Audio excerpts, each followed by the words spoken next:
ٹھیک ہے جی. اور جھنڈا بھی ہو گیا, امامہ بھی ہو گیا.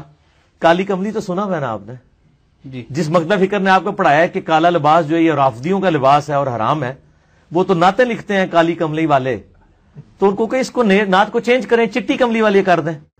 جی. جس مقدہ فکر نے آپ کو پڑھایا ہے کہ کالا لباس جو ہے یہ رافضیوں کا لباس ہے اور حرام ہے, وہ تو نعتیں لکھتے ہیں کالی کملی والے, تو ان کو کہ اس کو نعت کو چینج کریں, چٹی کملی والے کر دیں. بسم اللہ الرحمن الرحیم. السلام علیکم دوستو. اس صدی کا سب سے بڑا جھوٹا اور مکار شخص اگر آپ نے دیکھنا ہو تو یہ ہے کس طرح جھوٹ بول رہا ہے اہل سنت پر کالے لباس کے متعلق, کہ وہ کہتے ہیں کالا لباس حرام ہے. کسی بھی اہل سنت کے عالم کی کتاب آپ کو نہیں ملے گی, کسی عالم کا فتویٰ آپ کو نہیں ملے گا, کسی کتاب میں آپ کو نہیں ملے گا کہ کالا لباس حرام ہے اہل سنت کی کتب میں. بلکہ علماء اہل سنت کہتے ہیں یہ تو جائز ہے, کیونکہ آپ صلی اللہ تعالیٰ علیہ وآلہ وسلم نے سیاہ امامہ پہنا ہے, تو سیاہ امامہ بھی لباس میں شامل, یہ جائز ہے. اب آپ دیکھیں مفتی اکمل صاحب کیا کہہ رہے ہیں. انہوں نے کہا کہ کیا کالا لباس پہننا مطلقاً منع ہے, کہتے ہیں کہ یہ جہنمیوں کا لباس ہوگا. دیکھیں جہنمی تو لباس پہنیں گے ہی نہیں جہنم کے اندر, کیونکہ ان کو آگ کا لباس پہنایا جائے گا, مطلب یہ لباس تو ہوں گے نہیں. دوسری بات یہ کہ یہ کہیں میں نے سے کوئی روایت نہیں پڑھی ہے کہ معاذ اللہ کالا لباس جو ہے جہنمیوں کا ہوگا. یاد رکھیں کہ لباس کی تعریف یہ ہے کہ جو جسم کے کسی بھی عضو کا احاطہ کر لے, اس کو گھیر لے, اس کو لباس کہتے ہیں. اسی لیے امامہ بھی ایک لباس ہے, ٹوپی بھی ایک لباس ہے, دستانے بھی ایک لباس ہے, اور موزے بھی ایک لباس ہیں. اور میرے آقا صلی اللہ علیہ وسلم سے خصوصاً فتح مکہ کے عظیم ترین موقع پر سیاہ امامہ پہننا ثابت ہے.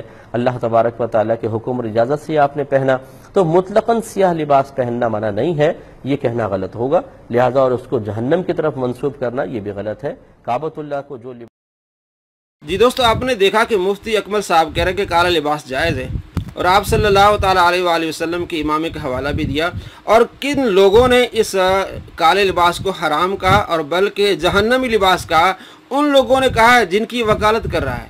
شیعہ حضرات نے اپنی کتابوں میں لکھا ہے کہ کالا لباس فرعون کا لباس ہے, کالا لباس جہنمیوں کا لباس ہے. اہل سنت اس کو جائز قرار دیتے ہیں صرف ماتم کی وجہ سے کہ 10 محرم یا اس سے پہلے چند دن, چونکہ یہ ایک سو کی علامت بن گیا ہے.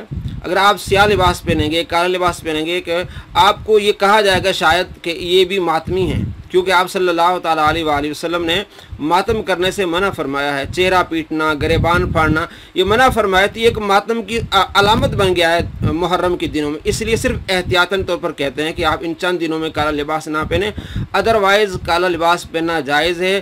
اگر ان دنوں میں بھی کوئی لباس کالا پہنتا ہے تو کوئی حرام نہیں ہے, صرف احتیاطاً طور منع کرتے ہیں ان چند دنوں میں.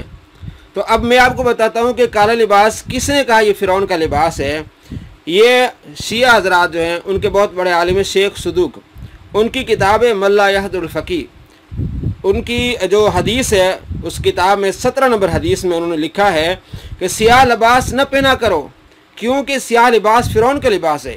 یعنی حضرت علی رضی اللہ تعالیٰ عنہ سے یہ قول نقل کرتے ہیں کہ حضرت علی رضی اللہ تعالیٰ عنہ نے اپنے شاگردوں کو تعلیم دیتے ہوئے ارشاد فرمایا کہ سیاہ لباس نہ پہنا کرو کیونکہ سیاہ لباس فرعون کا لباس ہے.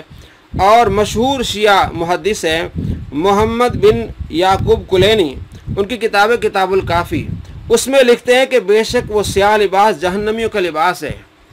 یہ کلینی جو شیعہ کا محدث ہے وہ کہہ رہا ہے کہ سیاہ لباس جہنمیوں کا لباس ہے.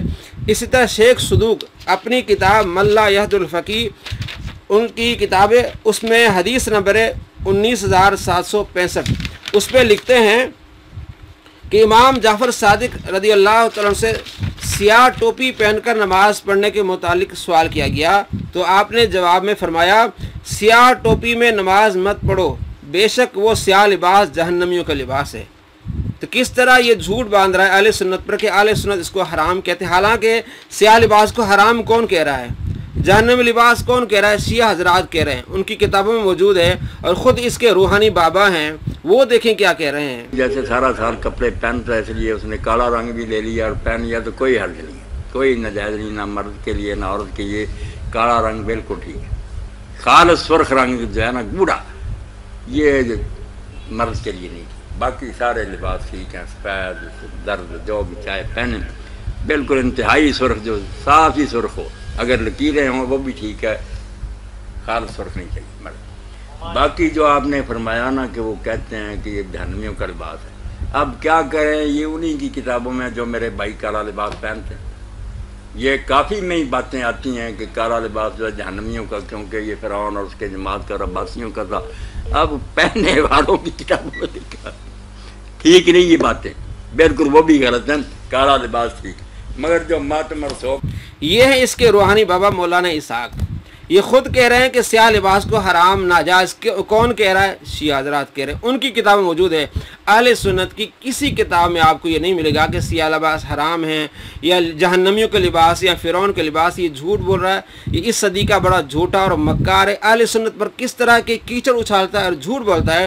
آگے دیکھیے کیسے جھوٹ بول رہا ہے کہ اہل سنت کا عقیدہ یہ ہے کہ آپ صلی اللہ تعالیٰ علیہ وآلہ وسلم کو جو اللہ نے غیب کا علم دیا ہے وہ خود بخود آپ کو اللہ نے نہیں دیا۔ یہ اتنا بڑا جھوٹ۔ اہل سنت کا عقیدہ یہ ہے کہ آپ صلی اللہ تعالیٰ علیہ وآلہ وسلم کو جو غیب کا علم اللہ نے دیا ہے، اللہ کی عطا سے آپ غیب کا علم جاتے ہیں۔ قرآن پاک میں، سورہ جن میں، سورہ تکویر میں، سورہ آل عمران میں، بہت ساری، سورہ نساء میں، وَعَلَّمَكَ مَا لَمْ تَكُنْ تَعْلَمْ، جو آپ نہیں جانتے تھے اللہ نے آپ کو سکھا دیا۔ یہ عقیدہ اہل سنت کا کہ اللہ کے محبوب صلی اللہ تعالیٰ علیہ وآلہ وسلم اللہ کی عطا سے علم غیب جانتے ہیں، لیکن یہ جھوٹ کیسے بولتا ہے یہ بھی دیکھیے۔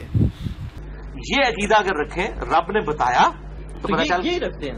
نہیں، وہ کہتے ہیں ان کا عقیدہ ہے کہ نبی کے پاس ایک کمپیٹنسی ہے، ایک مہارت آ گئی ہے، وہ جب چاہیں جو غیب چاہیں معلوم کر لیتے ہیں خود بخود یہی عقیدہ ہے، ان سے پوچھ لیں تو پتہ چل۔ یہی رکھتے ہیں۔ نہیں، وہ کہتے ہیں ان کا عقیدہ ہے کہ نبی کے پاس ایک کمپیٹنسی ہے، ایک مہارت آ گئی ہے، وہ جب چاہیں جو غیب چاہیں معلوم کر لیتے ہیں خود بخود یہی عقیدہ ہے، ان سے پوچھ لیں۔ سنت کا متفقہ عقیدہ ہے وہ یہ ہے کہ اللہ کا علم ذاتی، ازلی، ابدی اور لامحدود ہے، اور نبی علیہ السلام کا علم محدود،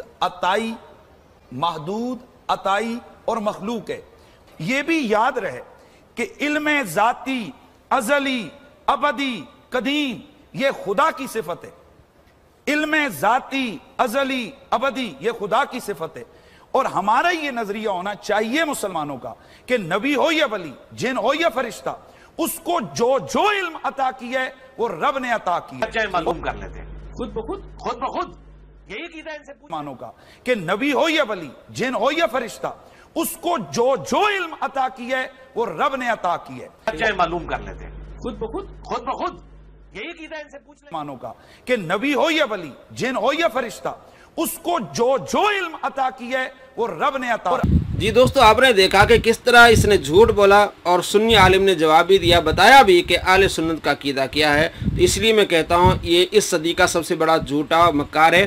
قرآن پاک پہ جھوٹ بولتا ہے، احادیث پر جھوٹ بولتا ہے، اماموں پر جھوٹ بولتا ہے، نعوذ باللہ ان پر لعنتیں بھیجتا ہے، اہل سنت پر جھوٹ بولتا ہے، اولیاء کرام پر جھوٹ بولتا ہے۔ اس صدی کا سب سے بڑا جھوٹا اور مکار ہے۔ اللہ تبارک و تعالی امت مسلمہ کو اس فتنے سے بچائے اور اس جھوٹے اور مکار سے بچائے۔ السلام علیکم ورحمۃ اللہ وبرکاتہ۔